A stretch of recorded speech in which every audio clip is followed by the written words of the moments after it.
Hey guys, it's Seth and Beth for the Seth and Beth podcast. In this quick episode, Beth talks 10 amazing topics for getting your There are 10 tips to help you get your pets involved on your wedding day or a connection session. See how she cut me off with the power and force of someone who knows what the hell she's talking Very about. So if you want your dog, your cats, your whatever's in your engagement session, in your connection session, or in your wedding, like it. Beth will tell you how to get this done on the Seth and Beth show. Birds. Follow us on YouTube.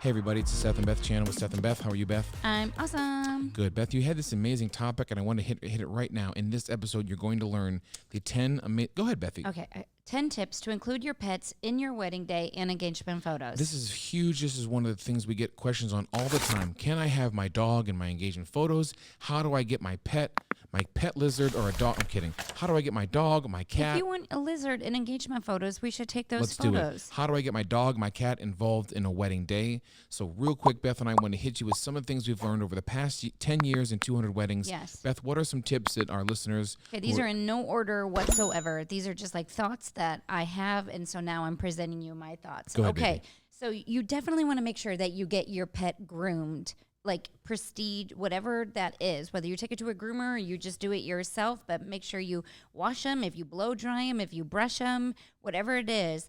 Because you know what? Like, I really feel like the animal himself, herself, feels good after they get groomed. They know that they got thoughts too. I feel like they That's true. know. I don't think it's feel. I think it's scientifically proven. They can have like fur.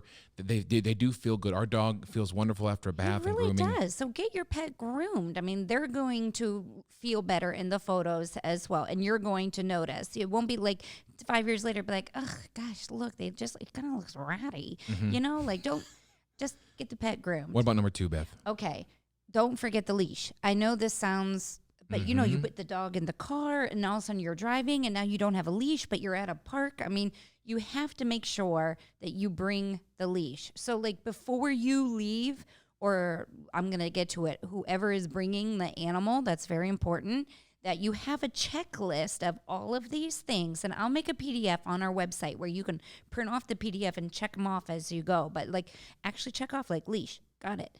All right. Number 3, baby. Okay, doggy treats. Mm-hmm. You have to bring the doggy treats. I mean, they will do anything for a treat. As will I. Hello. A Rice Krispie treat. A Sethy treat and a doggy treat. Bring the treats. But it is just like a small little Ziploc baggie of them or a little container of them. But bring the treats, and either you can be in charge of them or Seth or myself can be in charge of them to get the animal to do whatever it is that you want them to do. That's a good one, Beth. Keep going. Okay. Location. So location, Interesting. right? So the location is something like you do want to think about, like where you're going. Maybe there's you know your animal, so if they get overwhelmed when there's a lot of people around and other dogs, like don't bring them to that location because that doesn't mean like you can't go back and be photographed there once somebody comes and picks up the dog, which we'll talk about here in a second. But like the location is important. And maybe that location is just your backyard. Seth and I are really, really good at making magical pictures everywhere. And sometimes the photos do mean more if it is your backyard. Seth and I are fine with that too. We'll take the photos at your backyard and then we can go somewhere after that. What about number 4? It's actually number 5. Wow. If your animal is into like a ball or a stick or some sort of toy, like bring that, you know, and even if like those aren't the desired photos that you'd like, it gets the animal involved in the beginning of the session. You guys play, the animal sometimes gets like tired then.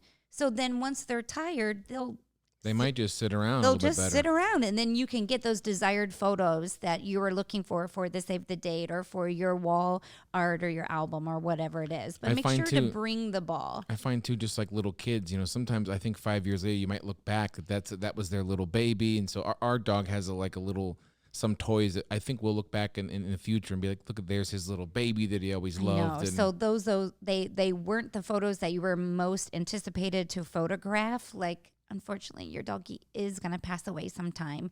And you will look back at those photos of you playing with them like, oh my gosh, he just loved playing balls so much. Or he loved me throwing a stick. He would do that. And those memories are just going to be forever with you.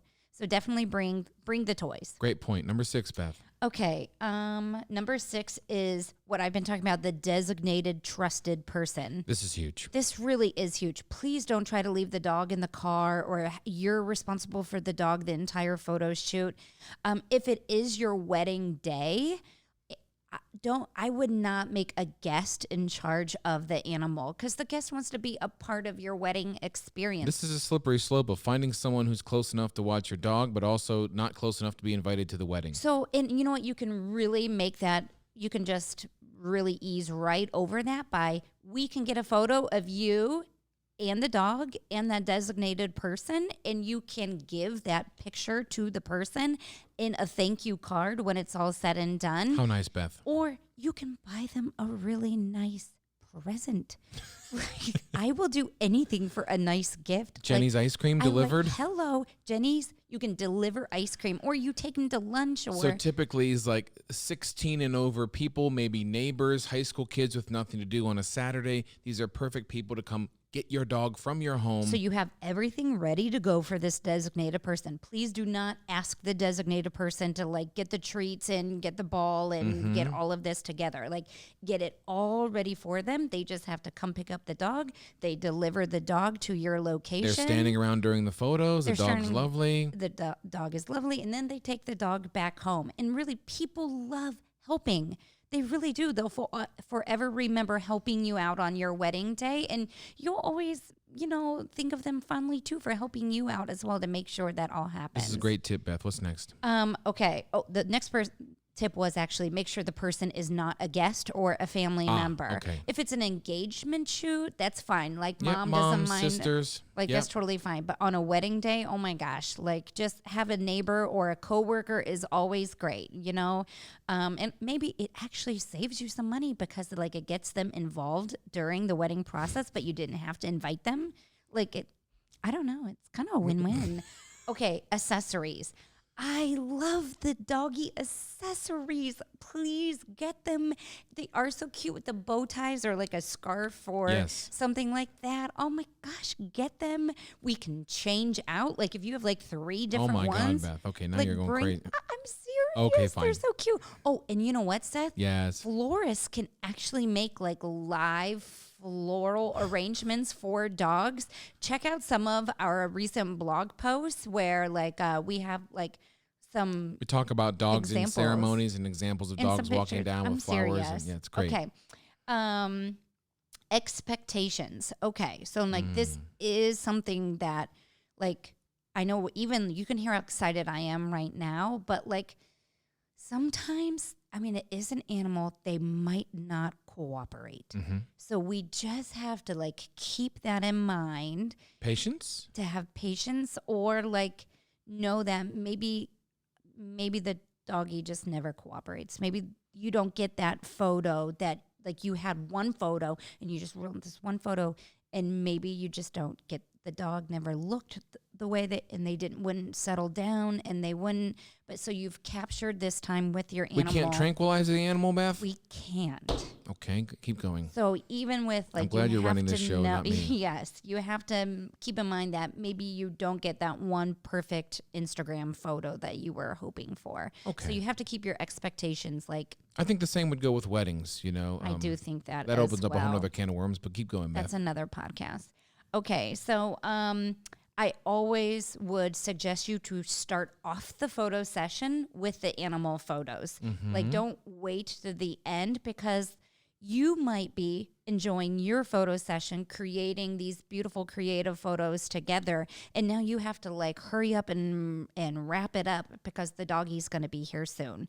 So I would start the session off with them, and then like the designated person knows at 1:00 I have to be right here, because at 1:00 you're also there, and that's what we're doing at 1:00. So I would not actually take the photos at 1:00. At 1:00. I was going to say, we just stop right there. Yeah, let's not use that.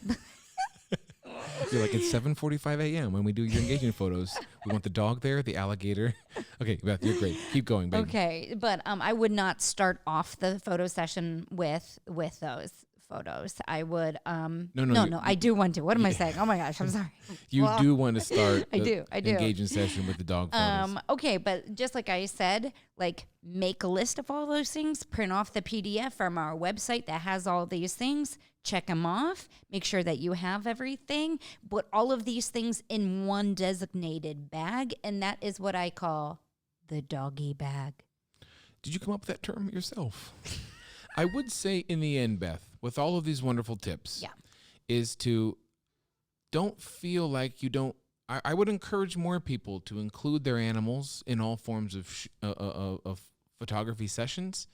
And even if we have to come to your home, if you're not hiring us, find a photographer that may start your engagement session at your home. That is your home with your animals. If you have cats, if you have anything other but a cat, we have done engagement sessions where we start or I'm not end even kidding. Like, at a house with crazy cats. Katie and Nathan engagement session. Check out their blog, Seth. I love it. It was like Katie and Nathan, and the way you photographed it, it was like so like we're peering in on what they do. On their family room, they're just sitting on the couch cuddling with this beautiful cat. I love it. It reminds me always, before we had our little Lenny, we had 3 cats ourselves, and that's what we love doing too. And by getting these animals involved, much like your engagement session, it sometimes is the only professional photos you may ever have of them and yourself.